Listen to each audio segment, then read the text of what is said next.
Okay, let's stay with the figures before we go beyond the figures. I mean, it's not the biggest.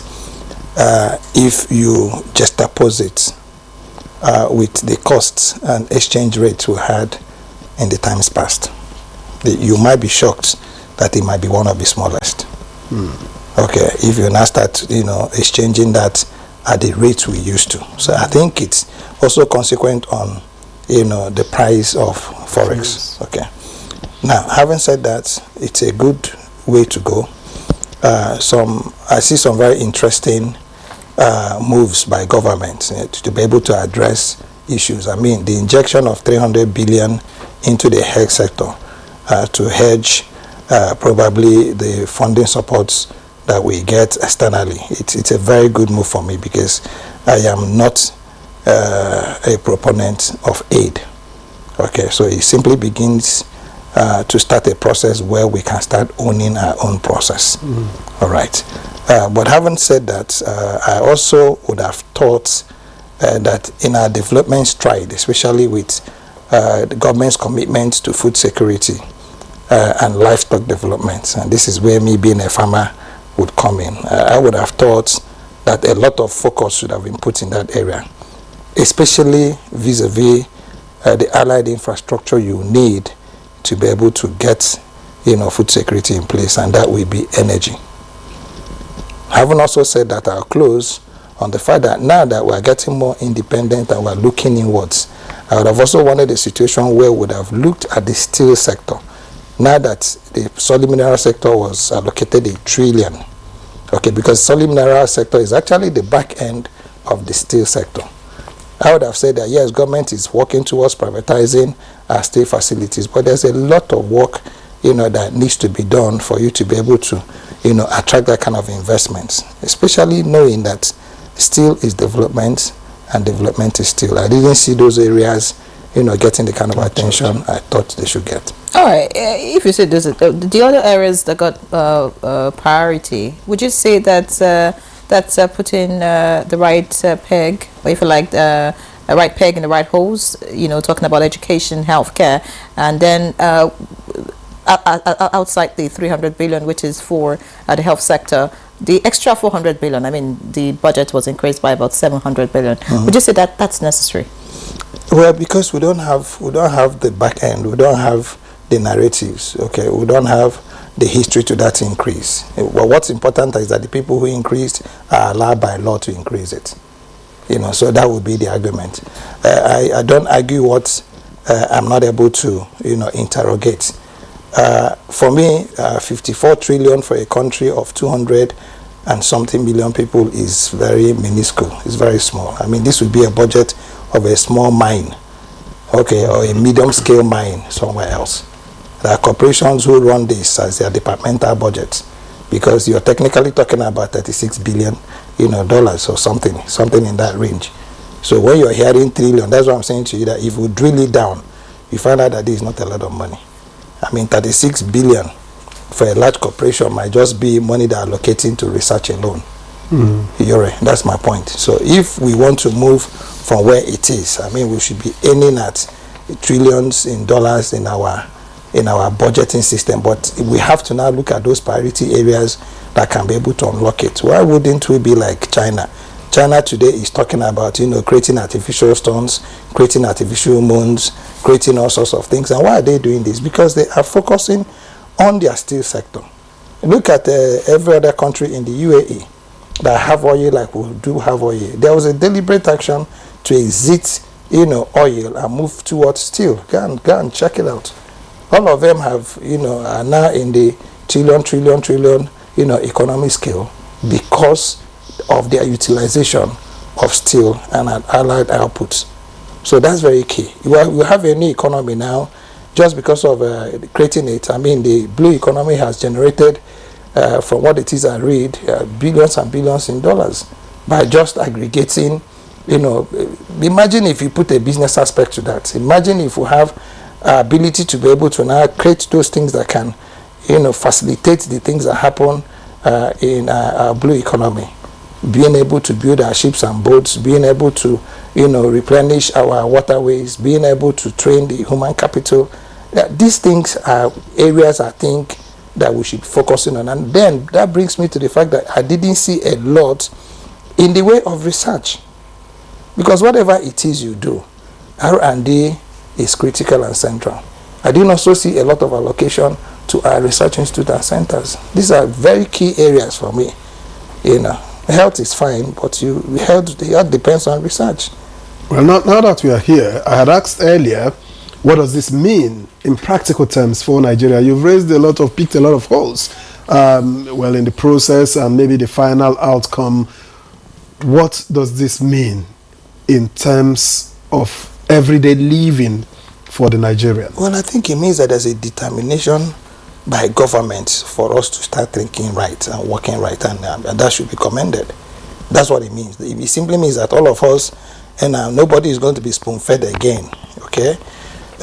It might be tough, okay? Like they say in sports, for those who are sports people, the first thing they tell you is no pain, no gain. Okay, so the pain is here, no doubt about it, but the gain is in sight, and that's important. So our role is to it's only God that has knowledge about everything.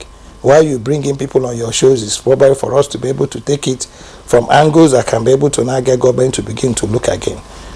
So I think it's a good move forward. Nothing is cast in stone. Okay, this is not the only budget we're going to be having, but I think those critical areas, like we looked at the health sector, we should have also now identified these other critical areas. Yes, we talked about education, you're right, but education has to be tied to, what you call the realities on ground now. Formal education, A, B, C, D, in my own language, is no longer the way to go. Okay, now, if you're going to be walking into this web-based AI kind of education, you need to get the tools. And if you start producing those tools locally, this is where science and tech again comes into play. Then imagine if we could start making computers and tabs, for our kids in primary school, and then we're localizing that production. Do you know what that would mean? So these are the kind of things I'm talking about, really. Did we get our priorities right, in your opinion, for every area, if you dissect? As a development economist, I would say it's work in progress, because it's really unfair for you to sweep away a lot of work people have done. We could have done better than we've done now. Okay, for me, taking it from the perspective of this new Nigeria that we're working towards, and remember, it's a 15-year match. Sometimes when people will hear about the 15 years thing, I tell them that that's realistic. I mean, it's not even going to be realizable if we don't keep faith, okay, to the match and the demands of a match. So those priorities, if you want to get it right, will be to now classify it under three broad, factors or variables. One, your human capital. Two, your natural resources. Three, your technology. That's what grows a nation.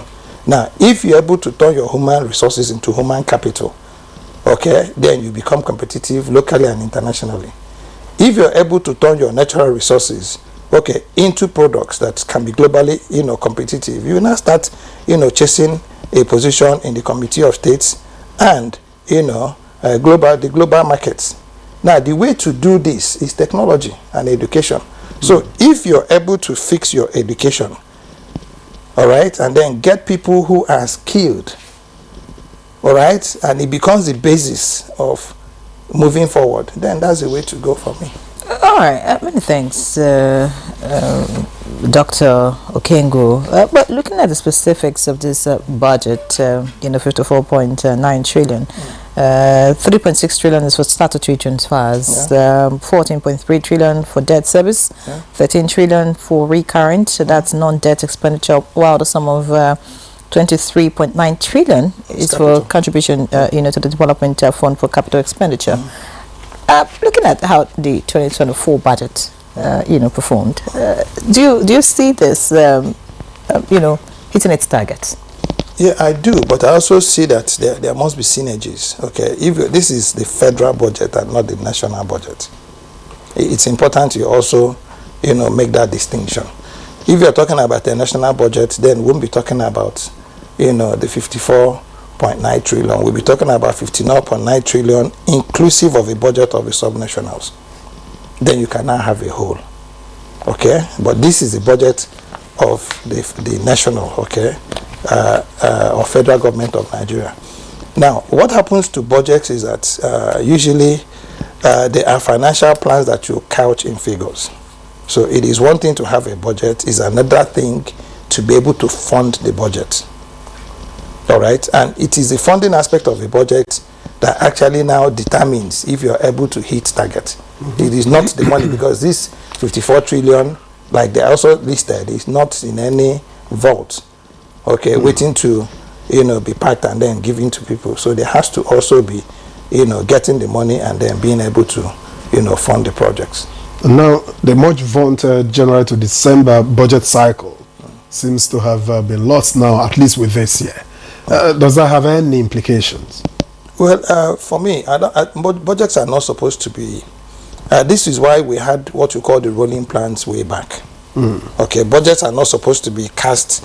Maybe you're recurrent, yes, you can do it. I mean, you need to pay your staff and then get what it is you need to run that, financial year or something. But when it comes to capital budget, it's almost impossible for you to be able to accomplish most capital projects within a 1-year cycle.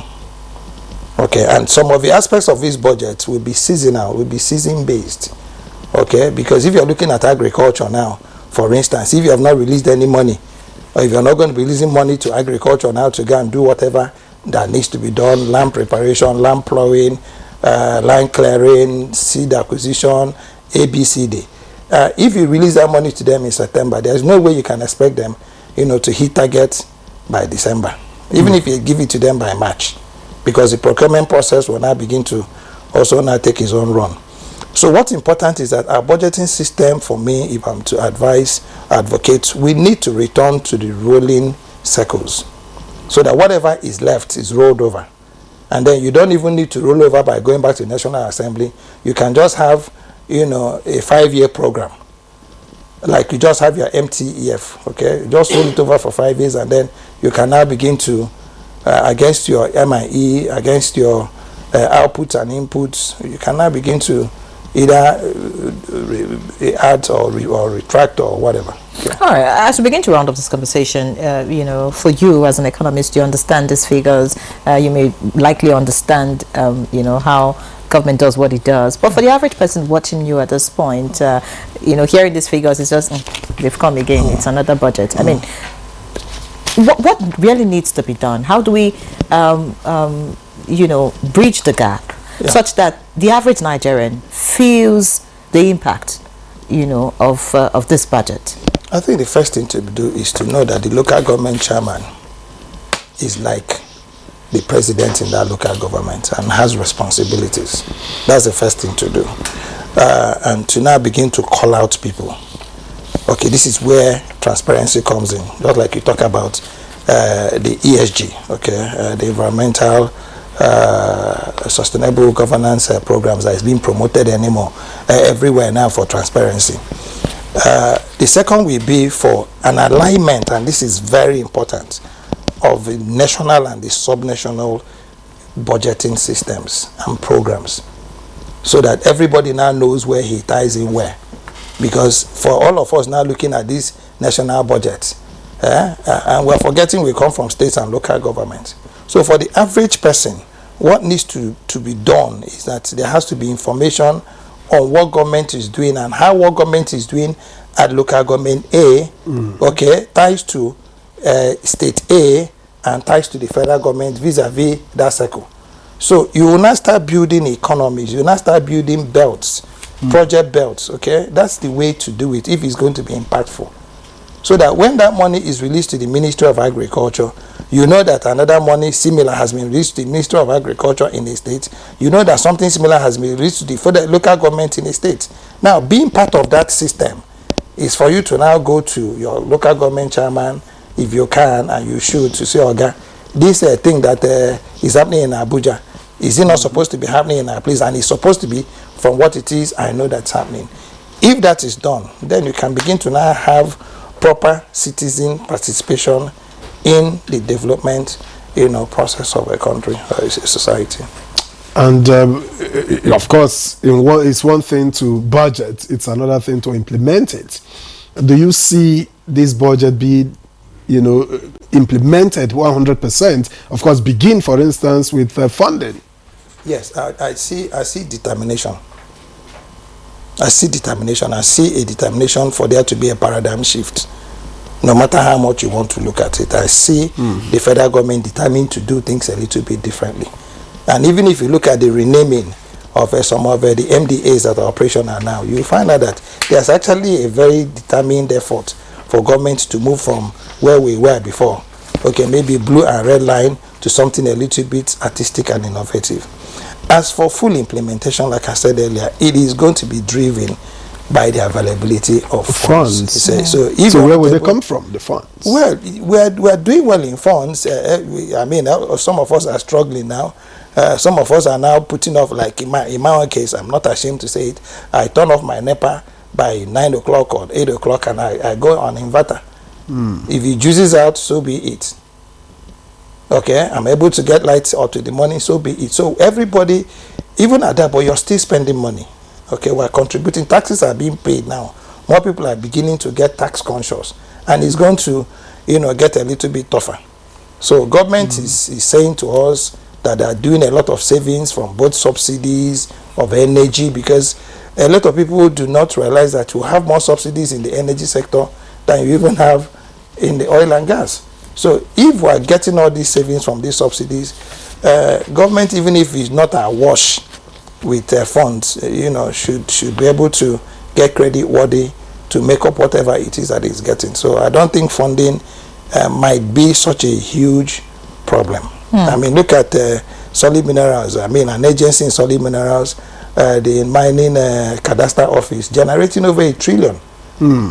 Okay, I mean, it's a big deal.